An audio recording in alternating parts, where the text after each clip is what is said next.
원인도 모르는 극심한 두통, 어지럼증, 심장이 터질 듯한 두근거림, 구토와 설사. 저는 눈앞이 캄캄해지는 증상과 함께 일주일 동안 자리에서 일어나지 못했습니다.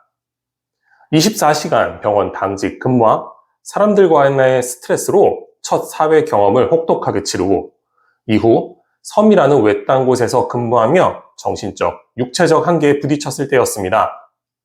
이것이 바로 자율신경 실조증이었습니다. 안녕하세요. 18년차 한방내과 전문의이자 한의학 박사 김종민입니다. 저는 그날 이후 1년간 관련 서적들을 파고들었습니다. 제 몸을 대상으로 직접 연구하고 치료를 시작했습니다. 그리고 몇 가지 중요한 사실들을 깨닫게 되었습니다. 오늘 자율신경 실조증의 근본적인 치료법에 대해 말씀드리려고 합니다. 이것은 제가 직접 겪고 연구하며 또 스스로를 치료하며 찾아낸 방법입니다. 제 모든 경험을 바탕으로 솔직하게 말씀드리겠습니다. 자율신경 실조증은 단순히 스트레스 하나 때문에 생기지 않습니다.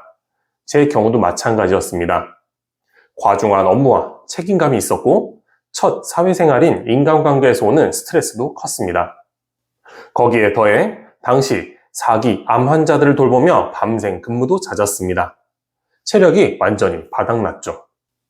어느 정도였냐면 1년에 2번이나 사랑니 주변 염증으로 고열이 나서 응급 발치를 해야 할 정도였습니다. 이처럼 자율신경 실조증은 두 가지가 임계점을 넘었을 때 나타납니다. 바로 정신적인 스트레스와 육체적인 에너지 고갈입니다. 정신과 육체는 서로 영향을 줍니다. 결국 점점 같이 나빠지는 악순환에 빠지는 것이죠. 제가 아플 때만 해도 이 질환은 이름조차 생소했습니다. 그래서 치료법을 찾는 것이 정말 막막하게 느껴졌습니다. 오늘은 그때의 경험을 바탕으로 지금 고통받는 분들이 절대 피해야 할 5가지 주의사항부터 먼저 말씀드리겠습니다. 특히 마지막 2가지는 많은 분들이 놓치고 있는 핵심이니 꼭 끝까지 들어주시기 바랍니다. 첫째, 커피와 카페인입니다. 카페인은 교감신경을 흥분시켜 두근거림, 답답함, 두통을 악화시킵니다.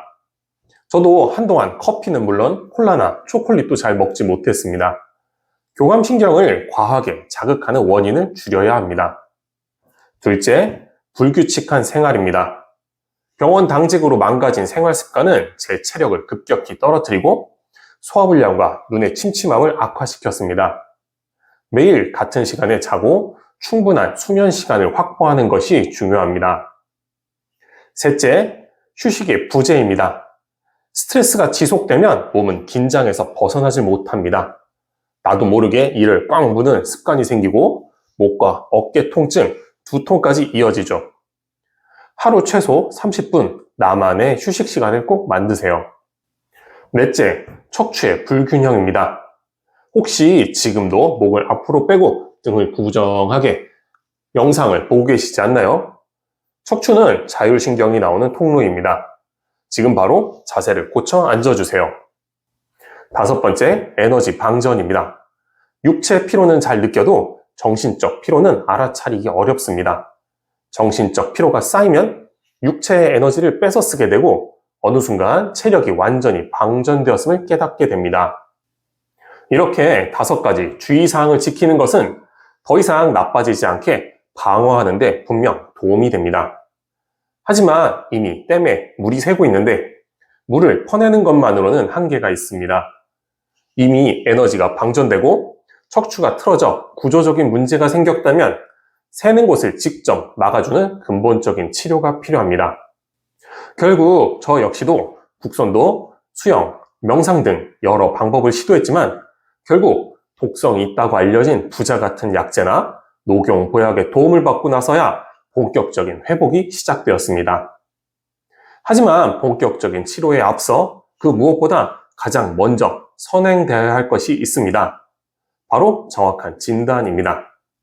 저는 진맥, 체질, 간별과 같은 한의학적 진단뿐만 아니라 자율신경 검사, 뇌파 검사, 체열 검사 등을 통해 눈에 보이지 않는 몸의 상태를 수치화하여 객관적으로 파악합니다. 환자분의 상태가 교감신경이 과하게 항진된 타입인지, 에너지가 완전히 고갈된 타입인지, 혹은 두 가지가 복합된 상태인지 정확히 알아야만 그에 맞는 개인별 맞춤 치료가 가능하기 때문입니다. 이렇게 정확한 진단을 바탕으로 환자 한 분에게 최적화된 저만의 치료법, 3+1 치료법을 진행하게 됩니다. 핵심은 몸의 균형을 직접 바로잡는 세 가지의 근본 치료와 그 효과를 유지하고 스스로 관리할 힘을 기르는 한 가지의 유지관리 프로그램입니다. 첫 번째, 청명단입니다. 환자분들은 저처럼 오랜 시간 시행착오를 겪지 않도록 그 노하우를 집약한 것이 바로 청명단입니다. 단순히 교감신경을 누르는 것이 아니라 항진된 교감신경은 진정시키고 고갈된 에너지는 채워줘 스스로 조절하는 힘을 길러주는 것이 핵심입니다. 둘째는 추나요법입니다. 자율신경의 통로인 척추를 바로잡는 것입니다. 특히 부교감신경이 나오는 두개골과 엉치뼈의 공간을 확보하여 흥분된 교감신경을 억제할 수 있도록 돕습니다. 셋째는 약침과 침, 뜸 치료입니다.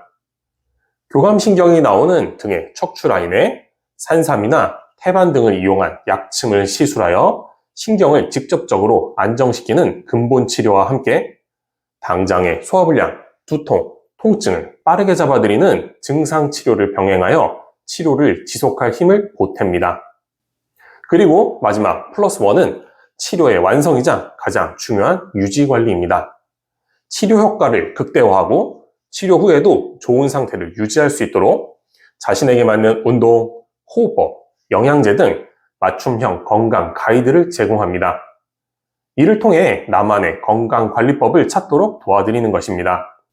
얼마 전 아픈 자녀를 돌보느라 오랫동안 긴장된 삶을 사셨던 50대 여성분이 오셨습니다. 늘 두근거리고 숨쉬기가 답답해 하셨죠. 2개월째 치료 중이신데 머리가 맑아지고 숨쉬는 게 편해져서 너무 행복하다고 활짝 웃으시는 모습을 보며 큰 보람을 느꼈습니다. 제가 1년간 자율신경 실조증으로 고통받을 때 가장 힘들었던 것은 이 고통을 아무도 이해하지 못한다는 외로움이었습니다. 또한 좋아졌다, 나빠졌다를 반복하며 언제 나을지 모른다는 막막함도 있었습니다. 자율신경 실조증은 혼자 싸우면 참 외롭고 두려운 병입니다. 제가 그 길을 겪어봤기에 누구보다 그 마음을 잘 압니다.